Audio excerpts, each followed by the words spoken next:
बोली वृंदावन बिहारी लाल की जय। जय जय श्री राधे। पुरुषोत्तम मास की कृष्ण पक्ष की एकादशी को परमा अथवा हरिवल्लभा एकादशी के नाम से जाना जाता है। इस दिन भक्ति पूर्वक भगवान श्री विष्णु की पूजा करने से दुर्लभ सिद्धियों की प्राप्ति होती है।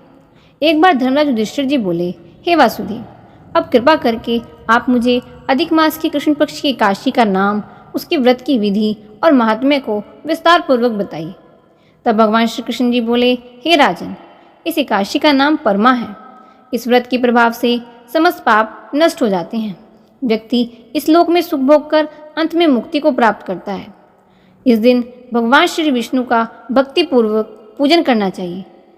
इस एकादशी के बारे में एक मनोहर कथा भी है, मैं तुम्हें सुनाता हूँ, तुम इसे ध्यानपूर्वक सुनो। प्राचीन काल में काम्पिल्य नामक रमणीक नगर में एक सुमेधा नाम का अत्यंत धर्मात्मा ब्राह्मण रहता था। इसकी स्त्री भी अत्यंत पतिव्रता थी, परंतु दुर्भाग्यवश वे अत्यंत दरिद्र थे। अनेक मनुष्यों से भिक्षा मांगने पर भी उन्हें भिक्षा नहीं मिलती थी।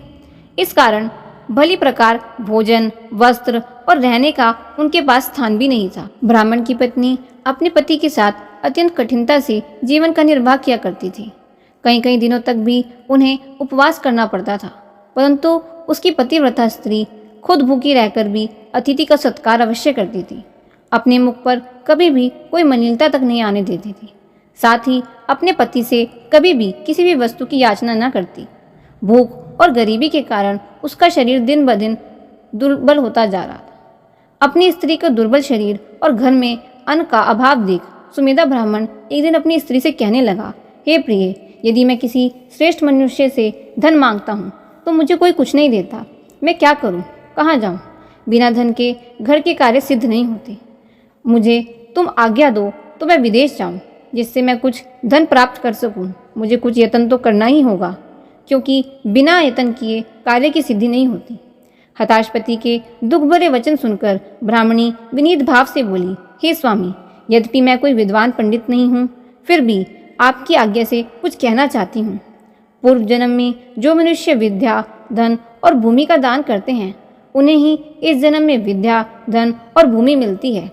यदि कोई पूर्व जन्म में दान नहीं करता तो भगवान उसे केवल अन्न ही देते हैं। मैं आपका वियोग नहीं सह सकती। पति रहित स्त्री को संसार में माता, पिता, भ्राता और सभी संबंधी आदि उनकी निंदा करते हैं, इसलिए आपको यहीं पर रहना चाहिए। अपनी स्त्री के ऐसे वचन सुनकर वह ब्राह्मण परदेश नहीं गया और काम्पिल्य नगरी में ही दिन काटने लगा। कुछ समय के पश्चात कौंडिल्य मुनि काम्पिल्य नगरी में पधारे।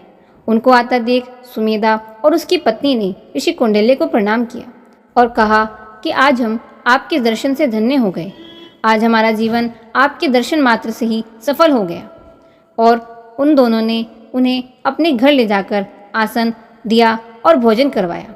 भोजन के पश्चात उस पतिव्रता स्त्री ने मुनि से पूछा कि हे मुनि, आप मुझे दरिद्रता का नाश करने का कोई उपाय बताइए।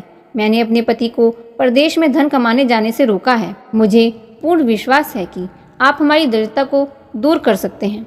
आप हमें दरिद्रता मिटाने वाले किसी व्रत के बारे में बताइए। कौंडिल्य ऋषि को ब्राह्मण दंपत्ति पर दया आ गई और वह बोले, हे देवी, अधिक मास के कृष्ण पक्ष की परमा एकादशी के व्रत से समस्त पाप, दुख और दरिद्रता आदि नष्ट हो जाते हैं। जो मनुष्य इसका व्रत करते हैं वे धनवान हो जाते हैं। इस व्रत में नृत्य, गायन और भजन कीर्तन सहित रात्रि जागरण करना चाहिए। कुबेर को महादेव जी ने इस व्रत के कारण ही धनाधिपति बना दिया था। इस व्रत के प्रभाव से ही सत्यवादी राजा हरिश्चंद्र को पुत्र, स्त्री और राज्य प्राप्त हुआ था। तत्पश्चात मुनि ने उनको एकादशी व्रत की समस्त विधि बताई। मुनि के व्रत के विधान बताने के बाद उन्होंने कहा कि हे ब्राह्मणी, पंचरात्रि व्रत इससे भी अधिक उत्तम है। परमा एकादशी के दिन प्रातःकाल नित्य कर्म से निवृत्त होकर विधि पूर्वक पंचरात्रि व्रत आरंभ किया जाता है। जो मनुष्य 5 दिन तक निर्जल व्रत करते हैं वे अपने माता पिता और स्त्री सहित स्वर्ग लोक को जाते हैं। जो 5 दिन तक संध्या को केवल एक समय भोजन करते हैं वे स्वर्ग को जाते हैं। जो मनुष्य स्नान करके 5 दिन ब्राह्मणों को भोजन कराते हैं उन्हें समस्त संसार को भोजन कराने का फल मिलता है। इस व्रत में जो घोड़े का दान करते हैं उन्हें तीनों लोकों को दान करने का फल मिलता है और जो मनुष्य उत्तम ब्राह्मण को तिल सहित दान करते हैं वे तिल की संख्या के बराबर विष्णु लोक में रहते हैं। जो घी का पात्र दान करते हैं वे सूर्य लोक को जाते हैं। जो 5 दिन तक ब्रह्मचर्य पूर्व रहते हैं वे देवांगनाओं के साथ स्वर्ग में भोग भोगते हैं। हे पुत्री, तुम अपने पति के साथ इस व्रत को करो। इससे तुम्हें पर्याप्त धन और सिद्धियां प्राप्त होंगी और अंत में पति सहित तुम स्वर्ग को जाओगी। कौंडिल्य मुनि के कहे अनुसार ब्राह्मण दंपति ने 5 दिन परमा एकादशी का व्रत किया। व्रत समाप्त होने पर उन्होंने देखा कि एक राजकुमार अपने सेवकों को साथ लेकर उनके सामने खड़ा है। राजकुमार ने ब्रह्मा की प्रेरणा से एक सुंदर नवीन मकान जो कि सब वस्तुओं से सजा हुआ था रहने के लिए उन्हें दे दिया। साथ ही राजकुमार आजीविका के लिए 1 ग्राम देकर अपने महल को चला गया। वे दोनों इस व्रत के प्रभाव से अपने संतानों सहित अत्यंत सुख भोग कर अंत में स्वर्गलोक को चले गए। जो मनुष्य परमा एकादशी का व्रत करते हैं उन्हें समस्त तीर्थ में दान आदि करने का फल मिलता है। जिस प्रकार संसार में 2 पैर वालों में ब्राह्मण और 4 पैर वालों में गौ और देवताओं में देवराज इंद्र श्रेष्ठ हैं, उसी प्रकार महीनों में अधिक मास सबसे उत्तम है। इस महीने में पंचरात्रि व्रत अत्यंत पुण्य देने वाला है। इस महीने में पद्मिनी और परमा दोनों ही एकादशी श्रेष्ठ हैं। उनके व्रत से समस्त पाप क्षीण हो जाते हैं। दुर्बल मनुष्य को भी कम से कम एक व्रत अवश्य करना चाहिए। जो मनुष्य अधिक मास में स्नान तथा एकादशी का व्रत नहीं करते उन्हें आत्मघात करने का पाप लगता है। यह मनुष्य योनि बड़े पुण्य से मिलती है, इसलिए मनुष्यों को सभी एकादशियों के व्रत अवश्य करने चाहिए। इस संवाद के उपरांत भगवान श्री विष्णु जी कहने लगे, हे धर्मराज युधिष्ठिर, जो आपने मुझसे पूछा था वह मैंने आपसे बतला दिया। अब आप इस व्रत को भक्ति पूर्वक कीजिए।